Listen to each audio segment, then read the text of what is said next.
Section 24 of St. Augustin by Louis Bertrand, translated by Vincent O'Sullivan. 4. Against the roaring lions.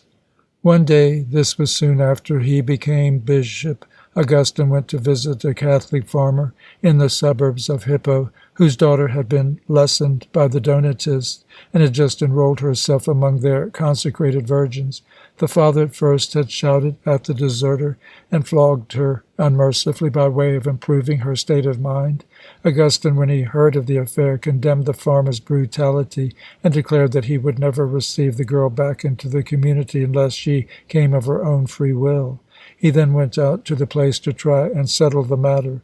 On the way, as he was crossing an estate which belonged to a Catholic matron, he fell in with a priest of the Donatist church at Hippo. The priest at once began to insult him and his companions, and yelled, "Down with the traitors! Down with the persecutors!" And he vomited out abominations against the matron herself, who owned the land. As much from prudence as from Christian charity, Augustin did not answer. He even prevented those with him from falling upon the insulter. Incidents of this kind happened almost every day. About the same time, the Donatists of Hippo made a great noise over the rebaptizing of another apostate from the Catholic community. This was a good-for-nothing loafer who beat his old mother, and the bishop severely rebuked his monstrous conduct. "Well, as you talk in that tone of voice," said the loafer, "I'm going to be a Donatist." Through bravado, he continued to ill-treat the poor old woman, and to make the worst kind of threats. He roared in savage fury, "Yes, I'll become a Donatist, and I'll have your blood." And the young ruffian did really go over to the Donatist party. In accordance with the custom among the heretics, he was solemnly rebaptized in their basilica, and he exhibited himself on the platform, clad in the white robe of the purified. People in Hippo were much shocked. Augustin, full of indignation, addressed his protest to Proculianus, the Donatist bishop. "What is this man, all bloody with a murder in his conscience, to walk about for 8 days in white robes as a model of innocence and purity?" But Proculianus did not condescend to reply. These cynical proceedings were trifling compared to the vexations which the Donatists daily inflicted on their opponents. Not only did they tamper with Augustin's people, but the country dwellers of the Catholic Church were continually interfered with on their lands, pillaged, ravaged, and burned out by mobs of fanatical brigands who organized a rule of terror from one end of Numidia to the other.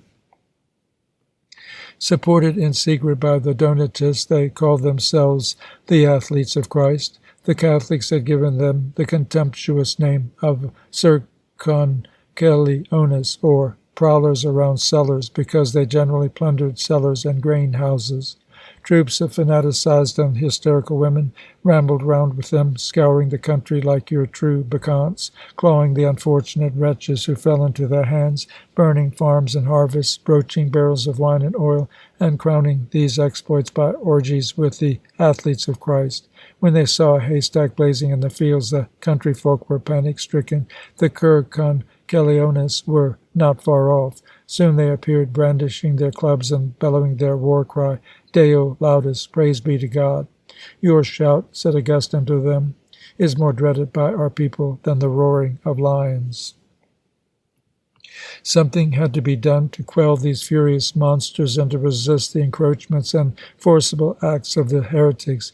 These, by way of frightening the Catholic bishops, told them roundly, "We don't want any of your disputes, and we are going to rebaptize just as it suits us. We are going to lay snares for your sheep and to rend them like wolves. As for you, if you are good shepherds, keep quiet." Augustin was not a man to keep quiet, nor yet to spend his strength in small local quarrels.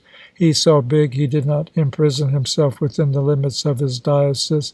He knew that Numidia and a good part of Africa were in the hands of the Donatists, that they had a rival primate to the Catholic primate at Carthage, that they had even sent a pope of their community to Rome. In a word, they were in the majority. Everywhere a dissenting church rose above the Orthodox Church when it did not succeed in stifling it altogether. At all costs, the progress of this sect must be stopped. In Augustin's eyes, there was no more urgent work. For him and his flock, it was a question of ensuring their lives, since they were attacked even in their fields and houses. From the moment that he first came to Hippo as a simple priest, he had thrown himself intrepidly into this struggle. He never ceased till Donatism was conquered and trampled underfoot. To establish peace and Catholic unity everywhere was the great labor of his episcopate. Who, then, were these terrible Donatists whom we have been continually striking against since the beginning of this history? It would soon be a century since they had been disturbing and desolating Africa. Just after the great persecution of Diocletian, the sect was born, and it increased with amazing rapidity. During this persecution, evidence had not been wanting of the moral slackness in the African Church. A large number of lay people apostatized, and a good number of bishops and priests handed over to the pagan authorities, besides the devotional objects, the scriptures, and the muniments of their communities. In Numidia, and especially at Constantine, scandalous scenes took place. The cowardice of the clergy was lamentable. Public opinion branded with the names of traditors or traitors those who had weakened and given over the sacred books to the pagans. The danger was over. The Numidians, whose behavior had been so little brilliant, determined to redeem themselves by audacity and to prove with superb impudence that they had been braver than the others. So they set themselves to shout "Traditor" against whoever displeased them, and particularly against those of Carthage and the proconsulate. At bottom it was the old rivalry between the two Africas, East and West. Under the reign of Constantine, a peace had been patched up when it fell out that a new bishop of Carthage had to be elected, and the archdeacon Caecilianus, whose name was put forward, was accused of preventing the faithful from visiting the martyrs in their prisons. The zealots contended that in collusion with his bishop Mansurius, he had given up the Holy Scriptures to the Roman authorities to be burned. The election promised to be stormy. The supporters of the archdeacon, who feared the hostility of the Numidian bishops, did not wait for their arrival. They hurried things over. Caecilianus was elected and consecrated by 3 bishops of the district, of whom one was a certain Felix of Abthuni. At once the opposite clan, backed up by the Numidians, objected. At their head was a wealthy Spanish woman named Lucilla, an unbalanced devotee who, it seemed, always carried about her person a bone of a martyr, and a doubtful one at that. She would ostentatiously kiss her relic before receiving the Eucharist. The archdeacon Caecilianus forbade this devotion as superstitious, and thus made a relentless enemy of the fanatical Spaniard. All the former accusations were renewed against him, and it was added that Felix of Abthuni, who had consecrated him, was a traditor. Hence the election was void by the single fact of the unworthiness of the consecrating bishops. Lucilla, having bribed a section of the bishops assembled in council, Caecilianus was deposed, and the deacon Majorinus elected in his room.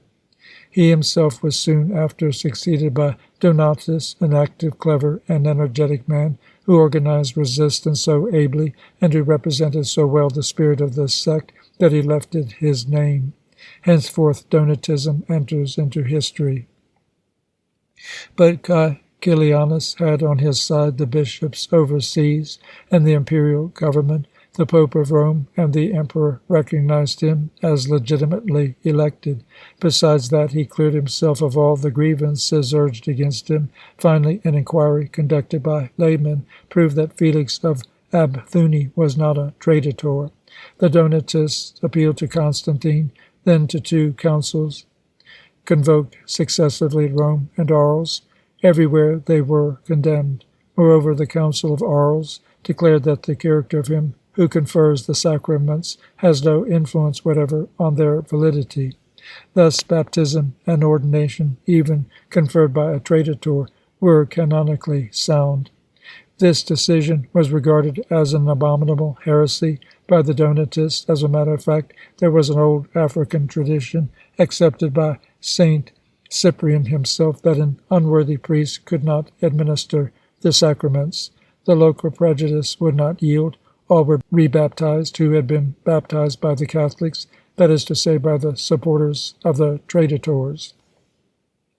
The theological question was complicated with the question of property, which was all but insoluble, since the Donatist bishops were resolved to separate from the Catholic communion. Did they mean to give up, with their title, their basilicas and the property belonging to their churches?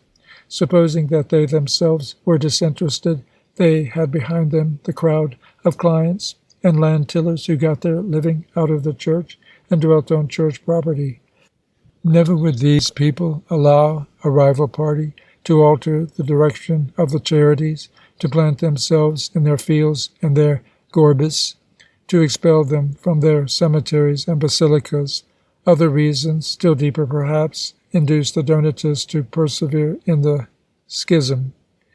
These religious dissensions were agreeable to that old spirit of division, which at all times had been the evil genius of Africa.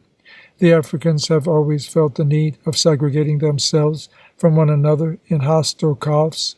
They hate each other from one village to another, for nothing just, for the pleasure of hating and felling each other to the ground.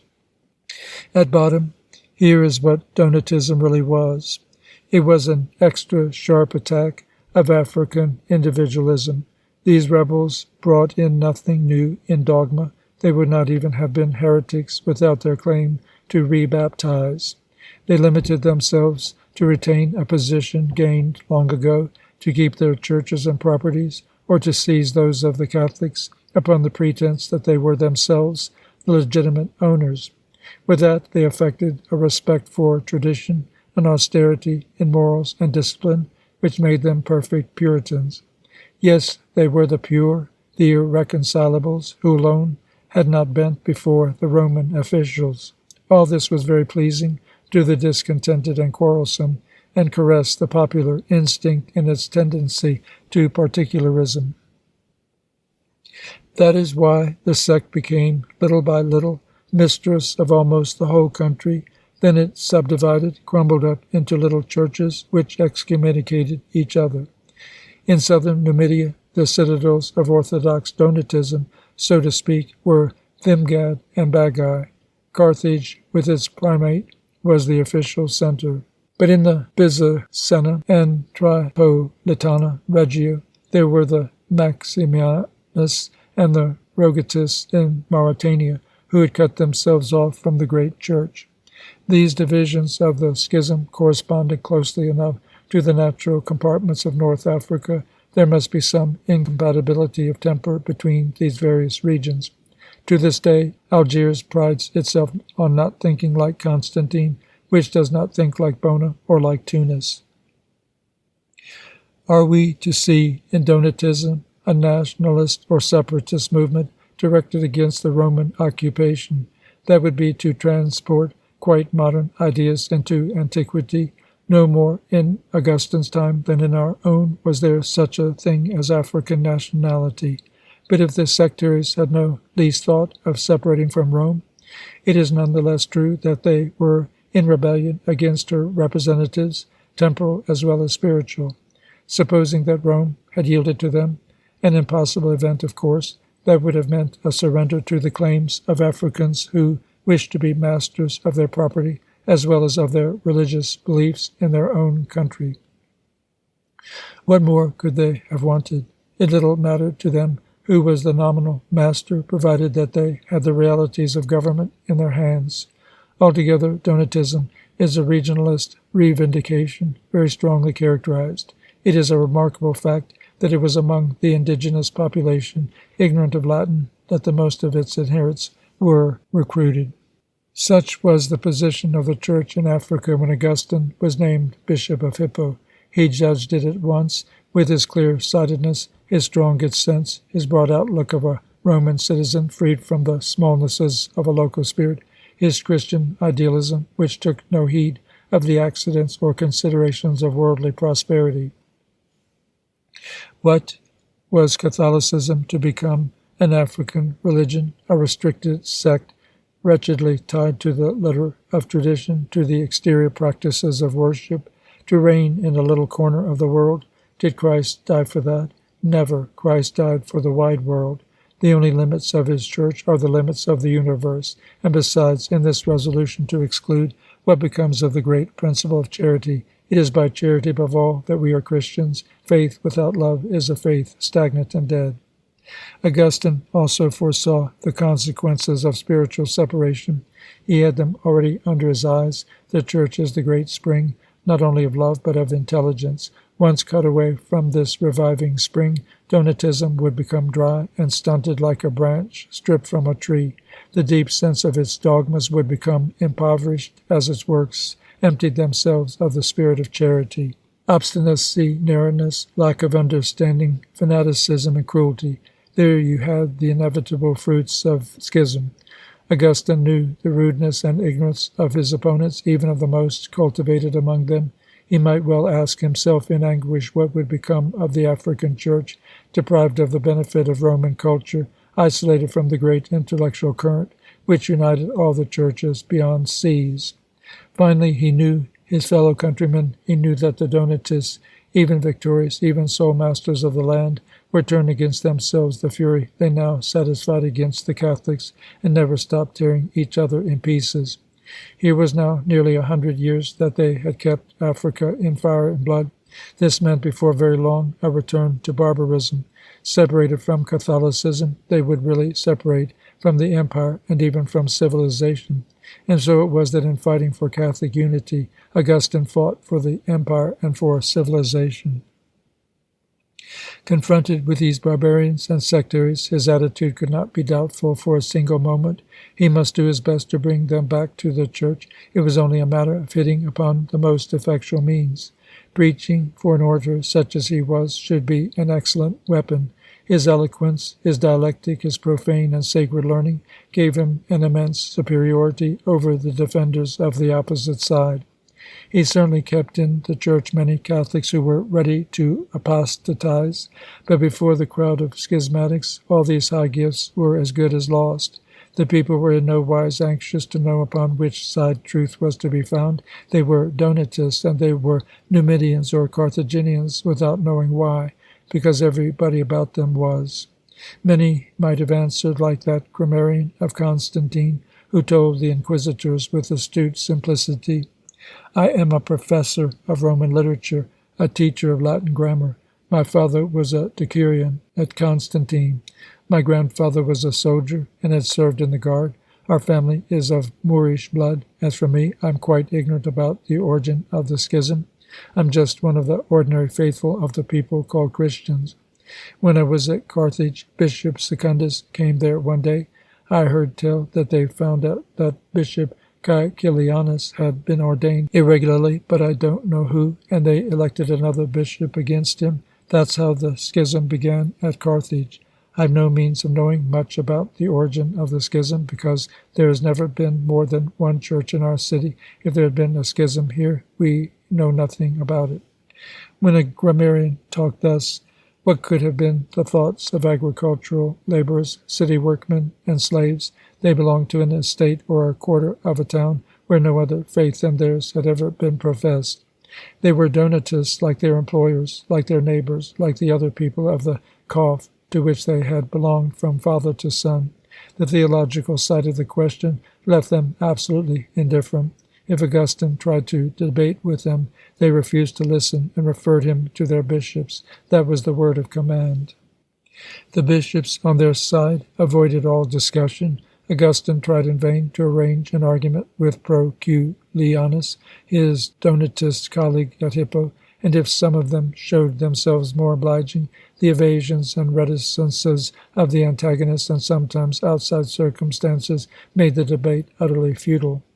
At Thubersicum, the audience raised such a noise in the place where Augustine was debating with the Bishop Fortunius that they were no longer able to hear each other. At other times the meeting sank to an oratorical joust, wherein they tired themselves out, passating against words, instead of attacking the matters at issue. Augustin felt that he was losing his time. Besides, the Donatist bishops presented an obstinate front, against which everything smashed. "Leave us in our errors," they said ironically. "If we are lost in your eyes, why follow us about? We don't want to be saved." And they prohibited their flocks from saluting Catholics, from speaking to them, from going into their churches or into their houses, from sitting down in the midst of them. They laid an interdict on their adversaries. Primanius, the Donatist primate of Carthage, upon being invited to a conference, answered proudly, "The sons of the martyrs can have nothing to do with the race of traitors." This being the state of the case, no method of pacification was left but written controversy. Augustin showed himself tireless at it. It was chiefly in these letters and treatises against the Donatists that he was not afraid to repeat himself. He knew that he was dealing with the deaf, and with the deaf who did not want to hear, he was obliged to raise his voice. With admirable self-denial, he reiterated the same arguments 100 times over, 100 times took up the history of the quarrel from the beginning, spreading such a light over the quibbles and refinings of his contradictors that it should have brought conviction to the bluntest minds. No, he repeated, Caecilianus was not a traitor, nor Felix of Abthuny either, who consecrated him bishop. The documents are there to prove this, and even supposing they were, can the fault of a single man be charged to the whole Church? Then why do you baptize the Catholics under the pretense that their priests are traitors, and as such unworthy to administer the sacraments? It is the sacrifice of Jesus Christ, and not the virtue of the priest, which renders baptism efficacious. If it were otherwise, what was the good of the redemption? It is the fact that by the voluntary death of Christ, all men have been called to salvation. Salvation is not the privilege of Africans only. Being Catholic, the Church should take in the whole world. In the long run, these continual repetitions end by seeming wearisome to modern readers. For us, there arises out of all these discussions a dense and intolerable boredom. But let us remember that all this was singularly living for Augustine's contemporaries, that these thankless developments were read with passion. And then, too, it was a question of the unity of the Church, which involved, as we cannot too often repeat, the interest of the empire and civilization. Against so persuasive a power, the Donatists opposed a conspiracy of silence. Their bishops forbade the people to read what Augustine wrote. They did more. They concealed their own libels so that it was impossible to reply to them. But Augustine used all his skill to unearth them. He refuted them and had his refutations recopied and posted on the walls of the basilicas. The copies circulated through the province and the whole Roman world. This would have had an excellent result if the quarrel had been entirely over questions of theory, but immense property interests came into it, and rancors and terrible hates. Augustine was forced to pass from verbal polemics to direct action, defensive action at first, and then attack. While he and his fellow bishops did their utmost to preach peace, the Donatist bishops urged their followers to the holy war. Augustine even received threats on his life. During one of his visitations, he was nearly assassinated. Men in ambush lay in wait for him. By a providential chance, he took the wrong road and owed his life to this mistake. His pupil Placidius, who was then bishop of Guelma, was not so lucky, brought to bay in a house by the Donatist bishop Crispinus. He defended himself desperately. They set fire to the house to turn him out. When there was nothing else left but to be burned alive, he did come out. The band of Donatists seized him and would have beat his brains out if Crispinus himself, fearing a prosecution for murder, had not interfered. But the assailants sacked their property and slaughtered all the horses and mules in the stables. At Bagae, Bishop Maximianus was stabbed in his basilica. A furious mob smashed the altar and began to strike the victim with the fragments and left him for dead on the flags. The Catholics lifted up his body, but the Donatists plucked him out of their hands and flung him from the top of a tower, and he fell on a dunghill which broke the fall. The unhappy man still breathed, and by a miracle he recovered. Meanwhile, the Circassians, armed with their bludgeons, continued to pillage and burn the farms.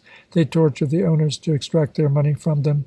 They made them toil round the mill path like beasts of burden, while they lashed at them with whips. At their back, the Donatist priests invaded the Catholic churches and lands. There and then they rebaptized the laborers. These doings were indeed very like the practices of the African Mussulmans today, who in like circumstances always begin by converting the Christian farmhands by main force. Then they purified the basilicas by scraping down the walls and washing the floors with big douches of water, and after demolishing the altar they scattered salt where it had stood. It was a perfect disinfection. The Donatists treated the Catholics like the plague-stricken. Such acts cried out for vengeance. Augustin, who up till this time had recoiled from asking the public authorities to prosecute, who as an observer of the apostolic tradition did not recognize the interference of the civil power in church matters, while Augustin had to give way to circumstances and also to the pressure brought to bear on him by his colleagues. Councils assembled at Carthage petitioned the emperor to take exceptional measures against the Donatists, who laughed at all the laws directed against heretics. When they were summoned before the courts, they demonstrated to the judges, who were often pagans, incompetent to decide in these questions, that it was they who really belonged to the only Orthodox Church. Something must be done to end this equivocal position and to bring about once for all a categorical condemnation of the schism. Augustin, acting in concert with the primate Aurelius, was the ruling spirit of these meetings. Let us not judge his conduct by modern ideas or be in a hurry to exclaim against his intolerance. He and the Catholic bishops, in acting thus, were complying with the old tradition which had influenced all the pagan governments. Rome, particularly, though it recognized all the local sects, all the foreign religion, never allowed any of its subjects to refuse to fall in with the official religion. The persecutions of the Christians and the Jews had no other motive. Now that it was become the state religion, Christianity, willingly or unwillingly, had to summon people to the same obedience. The emperors made a special point of this from political reasons easy to understand, to prevent riots and maintain public order. Even if the bishops had refrained from all complaint, the imperial government would have acted without them and suppressed the disturbances caused by the heretics. Just look at the situation of the men as they were at that moment in Africa. It was the Catholics who were persecuted, and that with revolting fury and cruelty. They were obliged to defend themselves. In the next place, the distribution of property in those countries made conversions in batches singularly easy.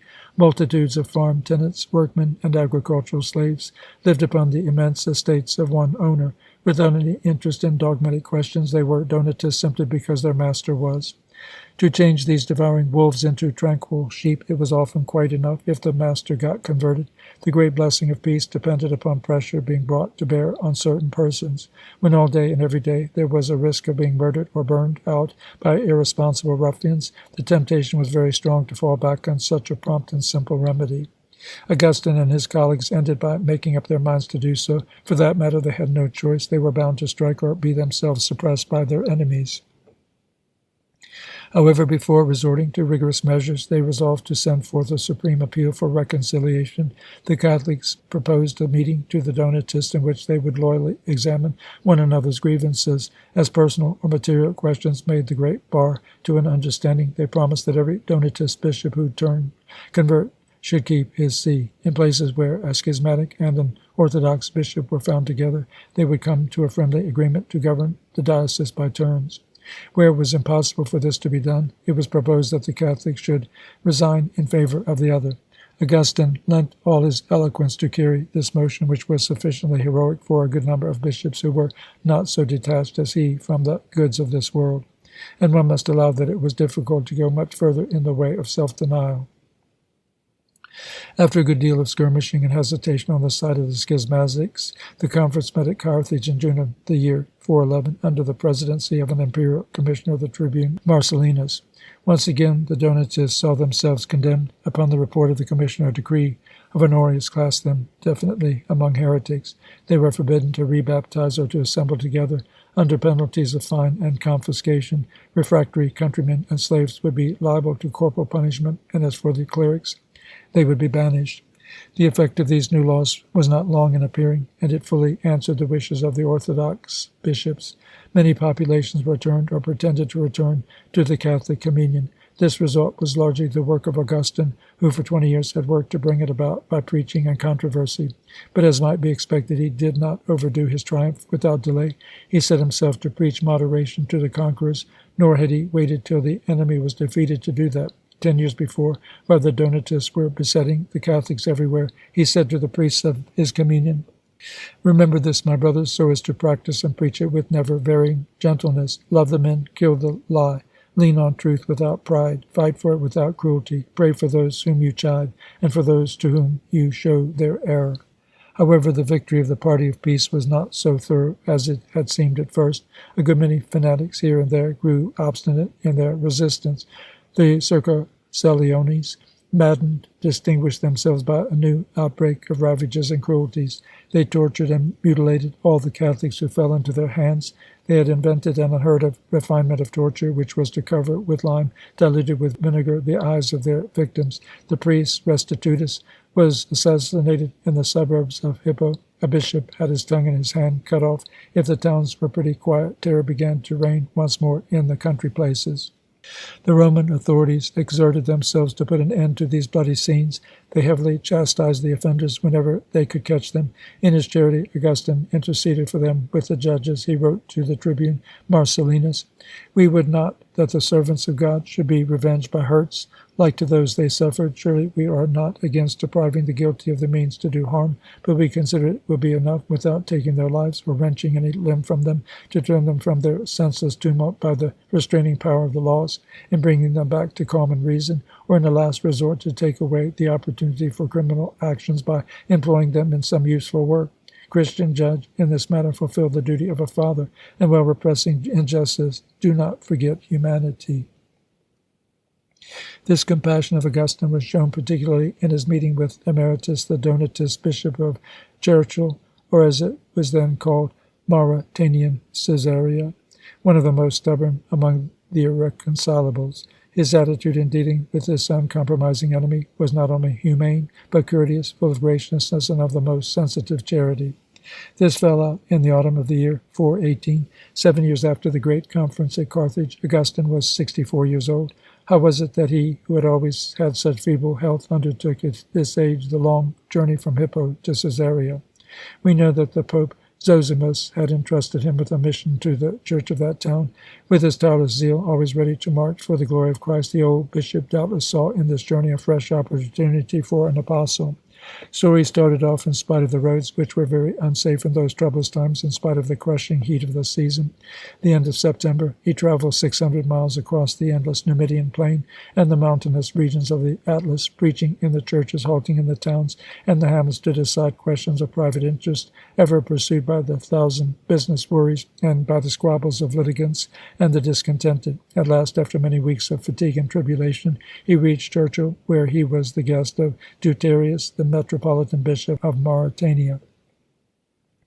Now Emeritus, the deposed bishop, lived mysteriously in the suburbs in constant fear of some forcible action on the part of the authorities. When he learned the friendly intentions of Augustine, he came out of his hiding place and showed himself in the town. In one of the squares of Caesarea, the two prelates met. Augustine, who had formerly seen Emeritus at Carthage, recognized him, hurried over to him, saluted him, and at once suggested a friendly talk. "Let us go into the church," he said. "This square is hardly suitable for a talk between two bishops." Emeritus, flattered, agreed. The conversation continued in such a cordial tone that Augustine was already rejoicing upon having won back the schismatic. Deuterius, following the line of conduct which the Catholic bishops had adopted, spoke of resigning and handing over the see to the other. It was agreed that within 2 days Emeritus should come to the cathedral for a public discussion with his colleague of Hippo. At the appointed hour he appeared. A great crowd of people gathered to hear the two orators. The basilica was full. Then Augustine, turning to the impenitent Donatist, said to him mildly, "Emeritus, my brother, you are here. You were also at our conference at Carthage. If you were beaten there, why do you come here now? If, on the other hand, you think that you were not beaten, tell us what leads you to believe that you had the advantage." What change had Emeritus undergone in 2 days? Whatever it was, he disappointed the hopes of Augustine and the people of Caesarea. He returned only ambiguous phrases to the most pressing and brotherly urging. Finally, he took refuge in an angry silence from which it was found impossible to draw him. Augustine went home without having converted the heretic. No doubt he was sorely disappointed. Nevertheless, he showed no resentment. He even took measures to ensure the safety of the recalcitrant, in a charitable fear lest the roused the people might do him a bad turn. With all that, when he looked back at the results of nearly 30 years of struggle against schism, he might well say to himself that he had done good work for the Church. Donatism, in fact, was conquered, and conquered by him. Was he at last to have a chance to rest himself with the only rest suitable to a soul like his, in a steady meditation and study of the Scriptures? Henceforth would he be allowed to live a little less as a bishop and a little more as a monk? This was always the strong desire of his heart. But new and worse trials awaited him at Hippo.